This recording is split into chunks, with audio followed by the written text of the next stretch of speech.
Começa agora o Saber Direito Debate. Hoje nós vamos conversar com o professor Fábio Gentil, ele que é advogado militante nas áreas do direito marítimo, portuário, aduaneiro e contratual. Bem, professor Fábio, o tema trazido aqui para as aulas no Saber Direito, o direito marítimo, que tem, por sinal, aula 1, conceitos fundamentais e atores, aula 2, contratos no direito marítimo, 3, acidentes e incidentes da navegação, 4, perdimento de mercadorias e a quinta e última aula, o demurrage de navios e containers. Bom, são as 5 aulas e aqui nós vamos conhecer um pouquinho e a opinião do próprio professor sobre os assuntos que ele, ao longo da semana, trouxe. E aí sim, mostrando o que é a lei e aqui um pouco de sua opinião sobre essas questões. Mas inicialmente, nós poderíamos dizer que, não digo que há essa confusão, mas pode parecer, num primeiro momento, uma coisa distinta, que é o direito marítimo e o direito de mar. Na verdade são duas coisas, mas é conceitual mesmo ali, não tem essa diferença imensa, não. Está dentro do ramo do direito, mas direito marítimo e direito de mar. Queria que você abordasse a diferença em si, que são poucas, né? Não é essa... Na verdade, Marco, existe uma diferença uma separação para fins didáticos, né? Uhum. Dentro do direito do mar, nós falamos de questões como plataforma continental, falamos como zona econômica exclusiva, então questões relacionadas à exploração do mar em si. O direito marítimo, por outro lado, ele tem uma abrangência um pouco diferente. Tratamos dos atos, fatos e negócios jurídicos relacionados ao transporte de mercadorias pelo meio aquaviário. Já está mais na área do comércio mesmo. Mais na área do comércio. Uhum. Mais na área do comércio. Uma outra confusão, e aí, claro, não é generalizado, mas alguns têm essa dúvida. Qual a diferença entre a alfândega e a aduana? Pois é. Na verdade, Marcos, existe uma aduana, ela vem do espanhol, né, que literalmente traduzido é alfândega. Agora, existe aquela questão de controle aduaneiro, né, aquela questão de controle de fronteira, em que se utiliza muito a expressão aduana. No Brasil, nós adotamos a expressão aduaneiro para tudo aquilo que diz respeito a questões alfandegárias. Então, por exemplo, você não fala em direito alfandegário, você fala em direito aduaneiro. Aliás, o direito aduaneiro, isso é muito interessante, o direito aduaneiro ele está inserido dentro do contexto do direito marítimo. Debaixo desse grande guarda-chuva do direito marítimo, nós temos o direito aduaneiro, o direito portuário, nós temos o direito ambiental marítimo, nós temos o direito das relações do trabalho portuário. Então, o direito marítimo ele até acaba constituindo uma área um pouco complexa e difícil de se estudar. Primeiro, por ser muito prática, então o conhecimento unicamente doutrinário ele não é suficiente para tratar do direito marítimo e por ter uma abrangência muito grande. Então, tratar de relações extremamente complexas e que, enfim, de ramos e sub-ramos do direito que se comunicam entre si e que exige uma habilidade muito grande do operador do direito para poder tratar dos problemas práticos. Tem como fundamento o que é o direito civil? Pois é, o direito marítimo público, ele tem um fundamento um pouco mais antigo no direito dos costumes, no direito consuetudinário e no direito inglês. O direito marítimo ele não é um sub-ramo do direito civil e nem do direito comercial. Na verdade, o direito marítimo ele é regido por princípios próprios e por mecanismos operacionais próprios. Então, o direito marítimo hoje é efetivamente um ramo autônomo do direito, né? Então, ele não está vinculado ao direito civil ou ao direito comercial. O que acontece é que as normas de direito marítimo elas são muito difusas. Então, nós encontramos normas de direito marítimo no direito civil, no direito comercial, no direito constitucional, no direito estrangeiro.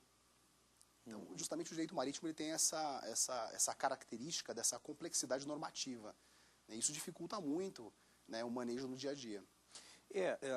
Algumas perguntas nesse caso, contextualizando isso aqui que nós estamos conversando, é porque ainda é um ramo talvez pouco conhecido, né? Embora, eu não sei aqui precisar, não me lembro agora, qual a nossa extensão de costa marítima. Nós temos mais de 7 mil quilômetros de costas. Pelos portos brasileiros foram movimentados em 2011, de acordo com algumas estatísticas, mais de 800 mil toneladas de mercadorias. Imagina. Então, assim, eu digo para você, realmente é, no mínimo, curioso que nós não tenhamos uma tradição maior do direito marítimo no Brasil. Mas existe uma questão aí fundamental por trás dessa falta de tradição, que justamente é a necessidade do conhecimento prático. O estudante do direito que hoje tem interesse em trabalhar com o direito marítimo, eu diria para ele o seguinte: se você está no primeiro, segundo, terceiro anos, não busque um escritório de advocacia para fazer um estágio. Trabalhe numa agência marítima. Vá na prática. Vá para a prática. Vá sujar o sapato no porto, vá conhecer um contêiner de perto, vá conhecer movimentação portuária, vá participar do dia a dia, porque isso que vai fazer a diferença. O conhecimento doutrinário, processual, ele é fundamental, evidente, para todo advogado.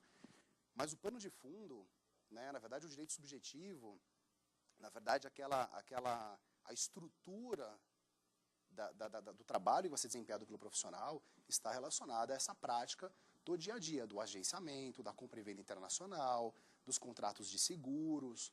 Então, quer dizer, isso faz a diferença. Talvez por essa razão, o direito marítimo no Brasil ele ainda não tenha deslanchado. De 2006 para cá, nós temos visto muitos cursos de especialização em direito marítimo crescendo no Brasil. Nós temos em Santos um curso de pós-graduação em direito marítimo, existe um no Rio de Janeiro, em Itajaí.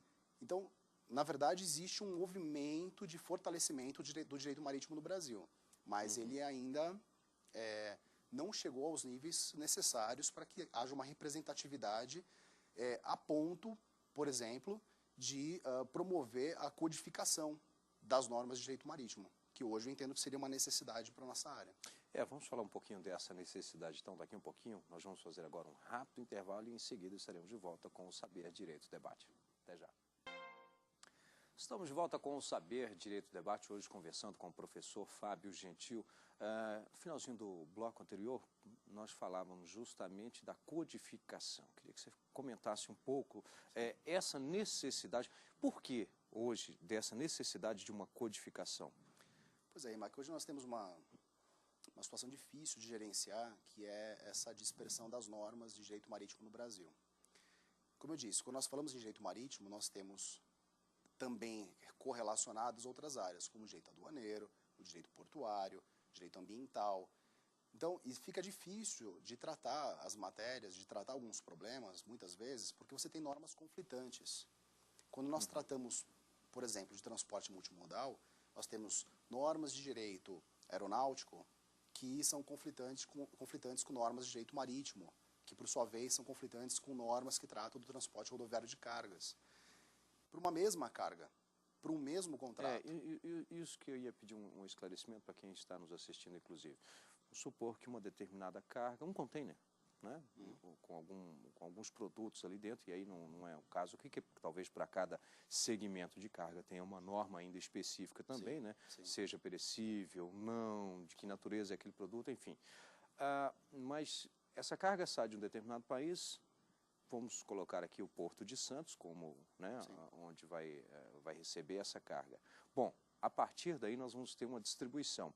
E aí que entra esse ponto que você cita, por exemplo, se essa mesma mercadoria que vem nas mesmas condições, vamos colocar aqui de uma forma bem simples, a mesma embalagem, sim, ela vai para um determinado estado ou outro, enfim, e qual é a forma que vai? É aí que entra esse conflito. Pois é, o mesmo evento pode ter um tratamento diferente dependendo do modal. Eu vou te dar um exemplo. No transporte aeronáutico, nós temos um prazo prescricional para discussão de avarias, um prazo de 2 anos. No transporte marítimo, nós temos um prazo de 1 ano. Quer dizer, imagine só uma operação de distribuição em que parte do transporte seja realizado por uma aeronave e parte pelo meio aquaviário marítimo. Se essa avaria acontecer a bordo do avião, eu tenho um determinado tratamento. Se acontecer a bordo da embarcação, do navio, eu tenho outro tratamento. Quer dizer, não faz o menor sentido. Quer dizer, é necessário que haja uma uniformização dessas normas. Eu não posso tratar a mesma coisa de formas diferentes dependendo do modal em que se encontre. Quando você fala, por exemplo, do transporte multimodal, regido pela Lei 9611 de 98, nós temos um prazo prescricional de 1 ano para tratar de todas as matérias, eventos relacionados ao transporte multimodal. Então, existem até algumas ações que são curiosas, né? Nós que militamos nesta área, em que empresas transportadoras marítimas fazem questão de ressaltar que o transporte contratado foi unimodal, aquaviário, marítimo, justamente para não serem enquadradas na 9611 de 98. Quer dizer, para ter um tratamento diferente daquilo que seria previsto pela lei do multimodal. Sendo que um princípio básico de direito e da vida é que quem pode o mais pode o menos. Então, se para o multimodal eu tenho um determinado tratamento, por que para um modal que faz parte desse conjunto de modais eu teria um tratamento diferente? Mas são questões que são levantadas justamente por essa falta de unificação de normas. Então, eu particularmente sou defensor da criação de um Código dos Transportes brasileiros, ou Código de Transportes, ou o nome que queiram dar, mas que haja uma normatização, uma unificação de normas, para que você saiba exatamente aonde buscar essas informações. Por exemplo, no âmbito aduaneiro, nós temos o Decreto 6759 de 2009, que é o regulamento aduaneiro, que unificou as normas de direito aduaneiro. É claro que nós ainda temos várias instruções normativas, portarias, ordens de serviço, que vão orientar dados procedimentos, vão trazer algumas especialidades, mas o regulamento aduaneiro traz o grosso da legislação aduaneira brasileira. Então, no âmbito marítimo, aliás, no âmbito dos transportes, isso seria fundamental. Né? Quer dizer, é necessário que você tenha, até por uma questão de segurança jurídica, né? Quer dizer, eu preciso saber exatamente qual tipo de negócio que eu estou entrando. Né? Como analisar o meu risco, como fazer uma análise de risco. Um dos trabalhos mais complexos que nós temos realizado é justamente análise de risco em operações de comércio exterior. Porque as empresas ficam vendidas, você fica literalmente na chuva sem guarda-chuva. Quer dizer, eu não sei como me portar diante de uma determinada situação porque eu tenho normas conflitantes entre si. Então, essa é uma questão que eu daria um destaque especial, uma importância muito grande para o desenvolvimento de um direito dos transportes no Brasil. Não só do direito marítimo, mas um direito dos transportes como um todo. A visão que as outras empresas em outros países têm da legislação brasileira é essa confusão também? Sim.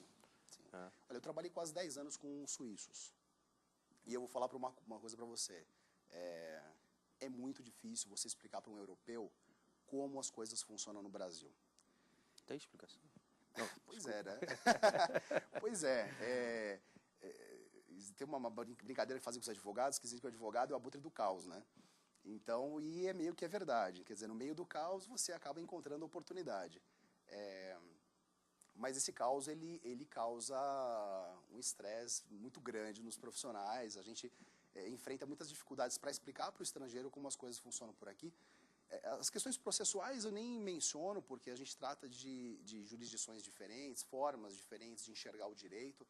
Mas quando você trata do direito material, você trata do direito marítimo, por exemplo, na Europa você tem o Instituto da Limitação de Responsabilidade, né, previsto na Convenção de Haia, depois o Protocolo de Hamburgo, temos a Convenção de Roterdã, recentíssima, e que o Brasil não é participante de nenhuma dessas convenções. Então é muito difícil de você explicar para um estrangeiro que no Brasil, por exemplo, a limitação de responsabilidade tem que ser atribuída contratualmente, que a convenção não se aplica, né, que para ele seria automático, seria uma coisa normal. Então eu digo para você, é uma tarefa inglória. Nós temos um relacionamento muito próximo com a China, por exemplo. Eu coordeno o comitê jurídico da Câmara de Comércio e Indústria Brasil-China.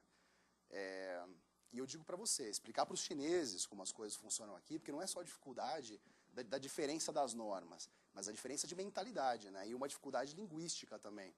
Então, é uma tarefa hercúlea, mas, enfim, tem que ser feita. Agora, se nós tivéssemos uma codificação, isso tornaria a nossa vida muito mais simples. Né? Você vê outras áreas do direito, como o direito civil, ainda é difícil de explicar para o estrangeiro, mas é menos difícil. Né? Na verdade, o nosso trabalho seria de reduzir essa dificuldade e transformar o direito marítimo em algo mais palpável, não só para os estrangeiros, mas para os brasileiros também, que literalmente ficam vendidos, muitas vezes, sem saber quais são suas responsabilidades, como se portar no estabelecimento de um contrato, como desenvolver uma relação contratual de uma maneira adequada. Então, enfim. Você diria que o país acaba perdendo dinheiro com isso? Não, Remarque, eu não diria que o país perde dinheiro com isso. Eu diria que, veja bem, o comércio é uma atividade que tem uma língua universal. Né? Eu lembro uma das primeiras vezes que fui para a China e que eu peguei táxi, estive em certas situações de pessoas que não falavam inglês e a linguagem universal prevaleceu. Né? Então, quero ir para o hotel, quero comer. Então, o comércio ele é mais ou menos dessa maneira. Agora, eu te digo o seguinte, nós temos empresas brasileiras que estão quebrando por falta de conhecimento jurídico na área. Especialmente agentes de cargas, são empresas intermediárias dessas operações de transporte internacional. Eu tenho visto muitas empresas indo à falência por falta de conhecimento de certos detalhes do direito marítimo, e são realmente detalhes, mas que fazem com que uma empresa possa quebrar. Por exemplo, empresas importadoras, exportadoras, que não conhecem a fundo todas as hipóteses de pena de perdimento de mercadoria. E que se houvesse uma unificação das normas, elas teriam melhores condições de se posicionar e entender exatamente quais são os riscos que elas correm. Né? Nós tratamos recentemente de um caso que foi emblemático, de uma empresa que cometeu um erro no registro da declaração de importação e que ela teve 6 milhões de mercadorias apreendidas no Porto de Manaus. Então, quer dizer, como que você consegue explicar isso para o empresário? Né? Quer dizer, que um erro operacional de um registro de uma declaração de importação pode levar a empresa dele, uma empresa sólida, à falência. Então, é muito complicado. É muito complicado. Bom, nós vamos fazer aqui mais um rápido intervalo e em seguida estaremos de volta com o Saber Direito Debate. Até já. De volta com o Saber Direito Debate, hoje eu converso com o professor Fábio Gentil, professor, advogado, militante nas áreas do direito marítimo, portuário, aduaneiro e contratual. Uma das... Claro, não dá para falar desse tema sem perguntar a evolução, afinal de contas, marítimo tem muito a ver com a nossa história. Mas antes, uma curiosidade que essa vocação sua para o direito marítimo, que já não é uma coisa tão comum como nós já conversamos agora há pouco. Sim. Você chegou inclusive a dar dicas aí para os estudantes que querem seguir esse caminho. Mas a sua escolha, morava ali perto do porto, teve interesse ou não? Não foi isso? Então, Mark, na verdade, a minha mãe, eu tenho um histórico familiar na área do comércio internacional. Minha mãe trabalhou quase 30 anos para uma agência marítima. Ela trabalhava com telex. Eu passei muitas férias escolares brincando com aquelas fitinhas. Mas, assim, nunca tive a ideia de trabalhar nessa área. Foi uma coincidência, na verdade. Eu dava aula particular de inglês, fui convidado para trabalhar numa agência marítima, para tratar do trade Américas. Eles precisavam de uma pessoa que falasse bem inglês para atendimento a clientes. Dentro dessa empresa, eu tive a oportunidade de trabalhar em outras áreas, trabalhar com planejamento de cargas, trabalhar com faltas e avarias. Enfim, tive a oportunidade de vivenciar todas essas atividades de agenciamento marítimo, transporte internacional. E num certo momento nós tivemos, eu já era estudante de Direito, tivemos a oportunidade de estabelecer um departamento jurídico. E isso foi muito, muito gratificante, porque esse departamento cresceu, se tornou autossuficiente. E a partir disso, meio que desse momento, eu entendi que o direito marítimo seria uma escolha válida, né? Você sabe muito bem que a advocacia, como qualquer outra atividade empresarial, ela está sujeita à concorrência, está sujeita a, enfim, relacionamentos de mercado. Então, você precisa sentir o mercado e entender o que o mercado precisa, né? Então, eu observei que havia um nicho ali que precisava ser preenchido, e aí, por fim, me especializei, enfim, fui seguir esse caminho, pós-graduação, cursos no exterior, e estou aí há 10 anos já trabalhando com o direito marítimo. Que bom, falamos de sua evolução nessa área e agora a evolução realmente a evolução do direito marítimo. Então, Rimarco, o direito marítimo, na verdade, no Brasil, eu acho até um pouco complicado a gente falar só no direito marítimo. Hoje seria mais fácil falar num direito multimodal, ou direito dos transportes.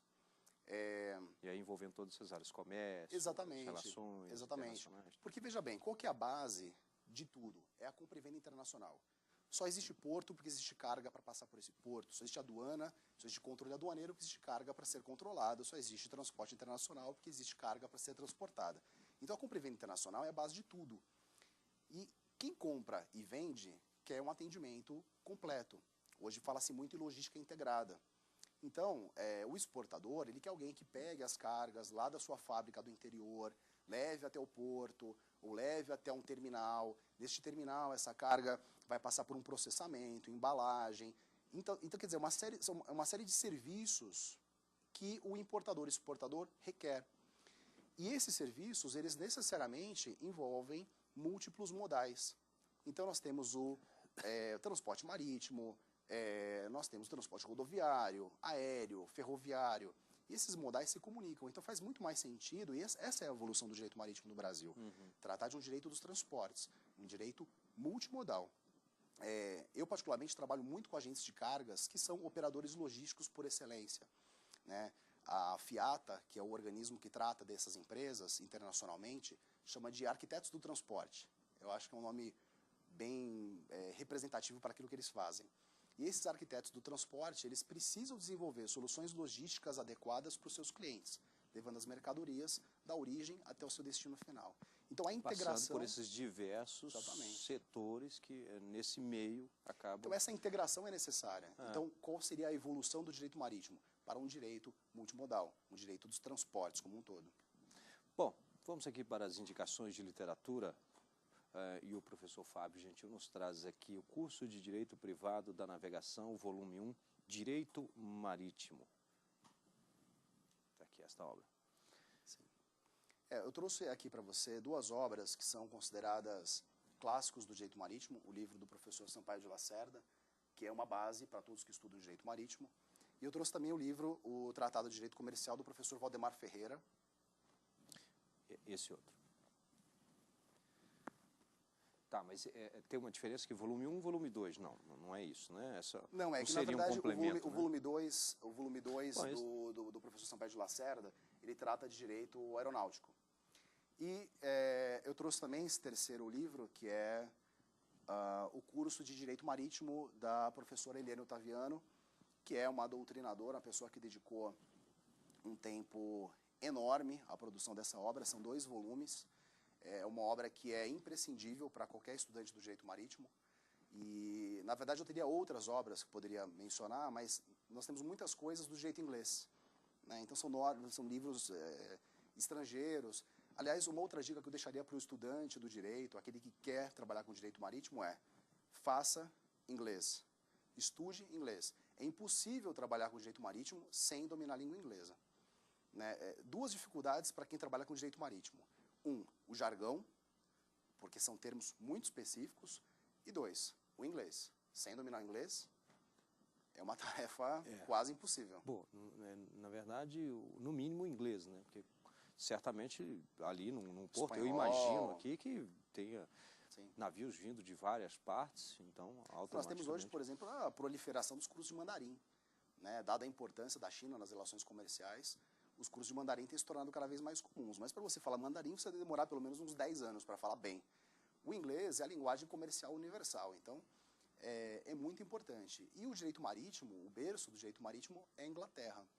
Então é fundamental que aquele que deseja trabalhar nessa área, ele conheça bem o inglês, porque existe uma linguagem técnica que é profunda, que é densa e que é necessário que a pessoa tenha um certo comando da língua avançado, né? Na verdade, precisa se dedicar um pouquinho a essa habilidade. É fácil encontrar livros nesse segmento de direito marítimo? Hoje nós temos, são poucas obras, tá, Remarque? Mas assim, a internet ela tem facilitado o acesso a essas obras. Então você consegue comprar até livros usados, né? Nós temos diversos sites de venda internacional de livros que você consegue localizar. Em sebos, por exemplo. Esse livro aqui do professor Valdemar eu comprei num sebo. Né? Então, porque já não tem mais, já não é mais publicado. É uma obra que traz conhecimentos indispensáveis para aquele que quer trabalhar com direito marítimo.